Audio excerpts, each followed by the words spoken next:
small learning lab recognition. No, this is your second learning lab na, di ba? Yes. Humana mo sa inyong first. Nakagraduate ko sa learning lab. Yes. Yes, boss. Nakagraduate mo? Yes. Hangyo, hangyo. Nay, may nana? Uy, pakuhan ko eh. Pag-graduate ako eh. Nay, nanay, nana? Wala. Isa yung hangyo. Teresa. Ha? Sure man ka, nakagraduate ang learning lab? Sa Yes. Okay. With all our hearts? No, I'm just kidding. But no, don't be embarrassed. It's not something that. Remember, guys, I had to beg my trainer in PST for me to be in learning lab, right? Because two of us was gonna fail, right, for PST. I didn't pass the exams, and I wasn't really good in listening during discussions. I had some issues, with classroom discussions, right, as always, and also I wasn't really good in, at all in speaking, right? So I failed most of the exams, right? So I had to literally beg. If you don't know, I had to literally beg my trainer, Says, I could remember, right? So I thought it was okay, right? Because I had a job waiting sa NEC, right? So I was like, okay, ana. And I know it was graduation the following day, and I know I wasn't gonna make it, right? But kiba mo ang feeling na kanatagsa-tagsaon bitaw mo og suot niya. Inigawas niya V, you know V, right? Valmores, kinalasan gid ko. Diba? So ang letter A, pagawas akong teammate, lipay kayo. Halan sunod hantod ika 18, aw ika 17, lipay na kay sila, so nagtap na sila diha, right? So mo kada lewa. Pinalangan na mag-akuray mo gawas na masulog ko niya. O kaayo na 19 aw 18 diha ka buok ng lipay-lipay na, di ba? So the 18th one didn't really make it, right? I think he opted not to, right? So I na the 19th one. So I was the 20th person. So when I got there, I know that I didn't make it, so I was gonna beg. Nanap yung mga spills sa akong ulo. I was ready, uy.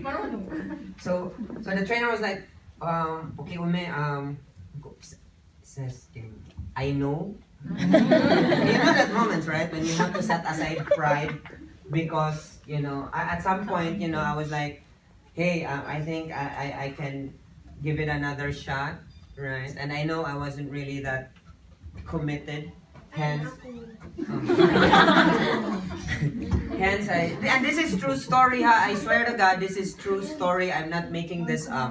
I swear. So, I really told my trainer that give me a chance and probably I can do better, right? I know I was listening to some part of it. I just didn't like exams, right? And I wasn't really good at, speaking to, because it was the first time. I came from CIT, right? So you know what CIT, the school CIT, right? Cebu Institute of Technology, how engineering works, right? Kano sa ka mag-in-English na sa CIT, in-English ka niya, English ka. Ouch, di ba? Engineering na, di ba? May mo CIT sa una, di ba? So, we didn't really speak English that much, and even in San Jose, Recoletos, we rarely, right? At home, pag grow up na mo, mom and dad was really... we weren't speaking English too, at home. So, I grew up in a family with no English history really. So I told Sess that I was gonna give it a try, and I wanted to really kay uwag yung kay Sess. Ang bottom line ko uwag yung kay Igawa Sess. Nag-celebrate sila niya ako rin muli, di ba?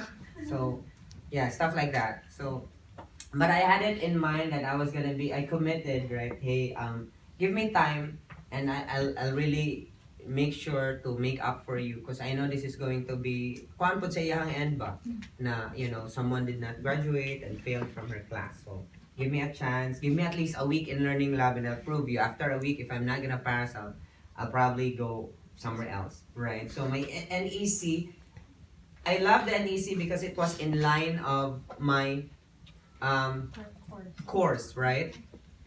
But I don't know, something challenged me, right? I didn't want to. Probably my mindset during that time is, if I couldn't live the fact that I failed because I didn't try that hard. You know what I mean? You know what I mean? Like, makarealize na siguro ka na when you see 18 agents pass and you did not. Because you didn't give the same effort as they did. Do you understand? And I think it's going to haunt me forever. Do you understand that? Yes. I don't know, but that was my feeling.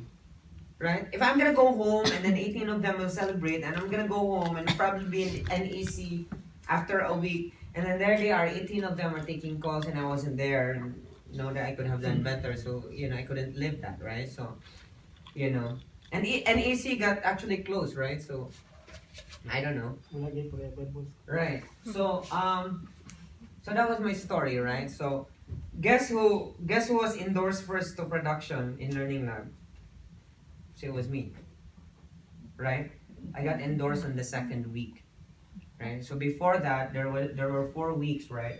So if you got good grades, you got endorsed to production early, right? So week 1, nobody got endorsed. Week 2, I was endorsed, and Shenna from Dumaguete was not anymore here. So only 2 of us out of the 19 got endorsed early. The rest were endorsed on the 4th week of Learning Lab. Right, so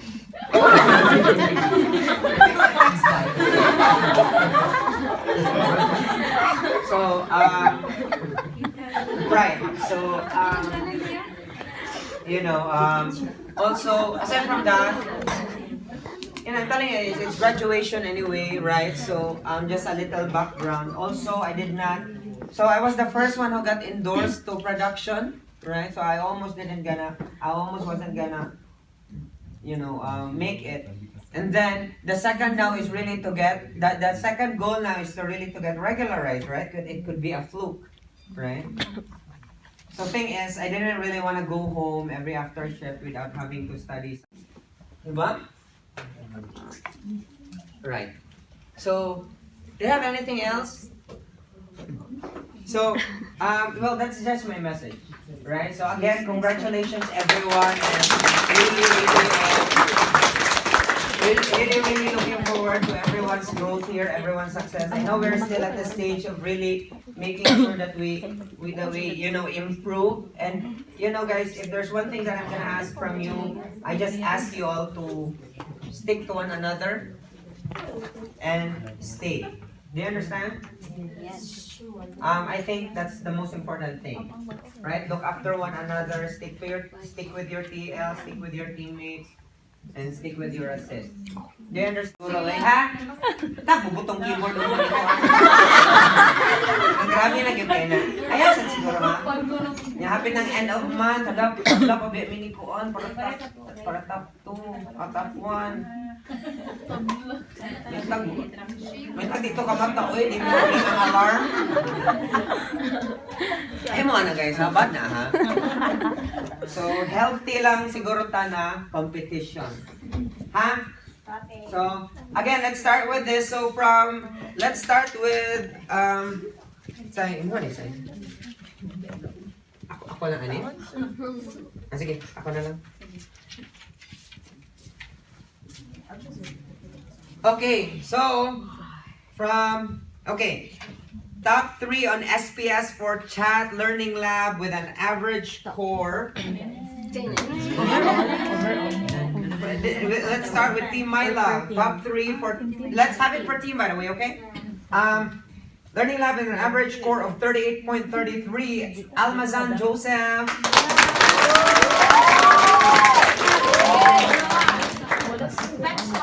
Uy, Myla. No, still. Asa si Myla? Myla. Asa man? Asa si Myla? Sige lang. Picture rin. Dapat naka-picture. Okay na yung blood sa inyo. Jai. Unsa ka, Jai? Sorry naman. Chara! Sige lang. Good. 1, 2, 3. Sama-sama. 1, 2. Basta lang guro siya. Alright. With an average... Okay, top 2 on SPS for Child Learning Lab with an average score of 44.12%. Still from Team Myla, Milan Reggie.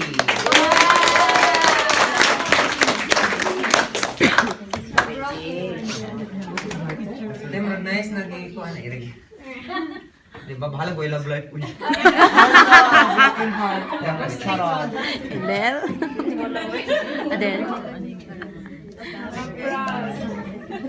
Okay, top 1 from Team Milo with an average SPS of 47.37. Is that here? Chris Alikaway. Masayang kalag ka nun. Good job. Okay, so top 3. May si Topper.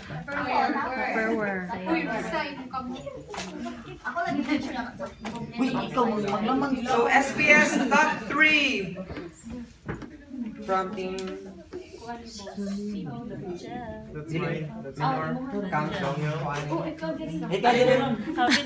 So top 3 SPS from Team Ron Kuyoka, average score of 40%. Rose Abad.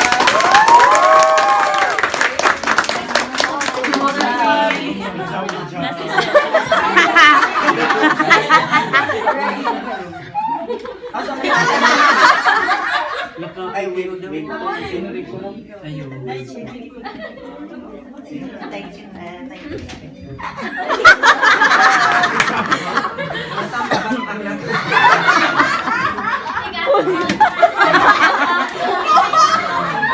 Ano si Maria? Top 2 SPS for Child Learning Lab, average score of 43.18 from Team Ron, Dongel, Mary. Wala ko na yung love life. Kasi top 1. Ay, may gypsy. For ito. Bukangan ko pa din. Hindi ito mag-expect sakit. Wala ko na yung love life. And our top 1 from Team Ron with an average score of 44.74. Address Manuel.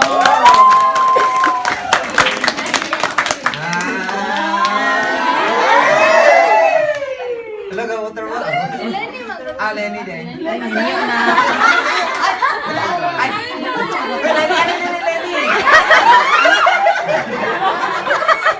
Alay na naman si Domso. Nagkapagana si Domso.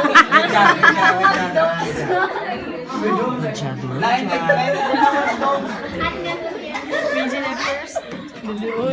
Alright, so let's go to Team Cyrene.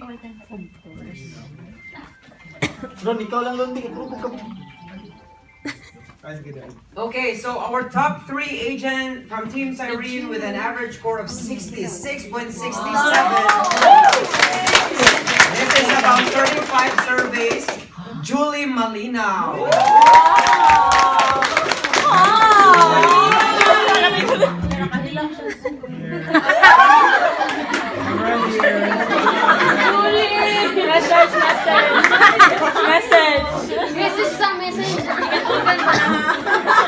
Alright, so we have our top 2 agent with an average score of 71.88. About 32 surveys. My Jean.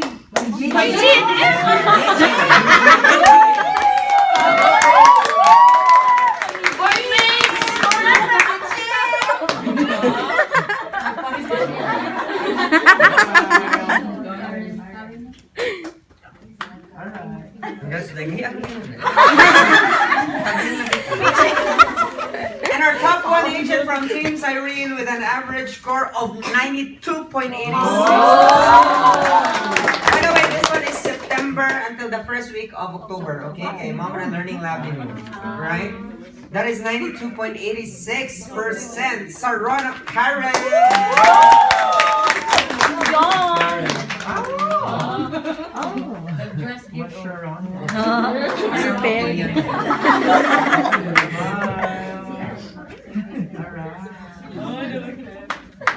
Congrats din. Alright, so let's now go on to Team Cesar. Top 3 agent from Team Cesar with an average learning lab score of 66.67 with 37 surveys. Riza May Pagarigan.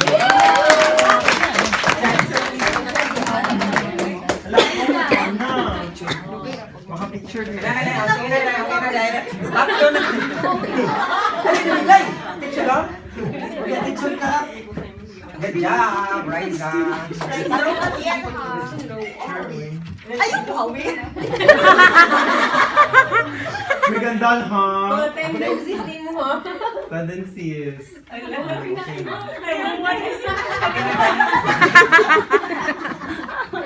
Top 2 SPS from Team Cesar, Learning Lab, average score of 66.67 with 30 plus surveys, Carlos Ball. Familiar.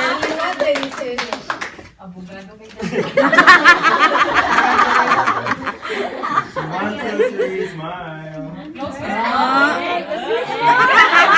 Alam na. Good job. Lucky boy. Top 1 SPS Learning Lab with an average score of 82.86% with 40 plus surveys, Miralan Arevalo. Emotion. Pagkaya nasa kibawan na. Kulura mo dito akong survey. Mag-iba dahil. Good job. Say 1, 2, 3.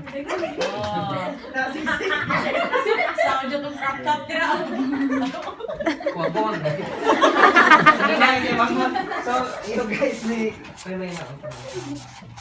okay, so that's it. That's it from me, guys. So, again, we still have the whole week and the whole month, and we're actually giving other clusters heck a run for their money. And also, guys, we'll have a few more waves coming in. So, daghanan tas a chat, and a lot of maybe sooner or later na may mga chat agents na from Banawa that will basically do side by side with you guys, right? So you become now the influence to others, all right? So, but we're the first cluster to have complete number of agents or TLs, right? So, ang uban nagkaming-kaming pa man.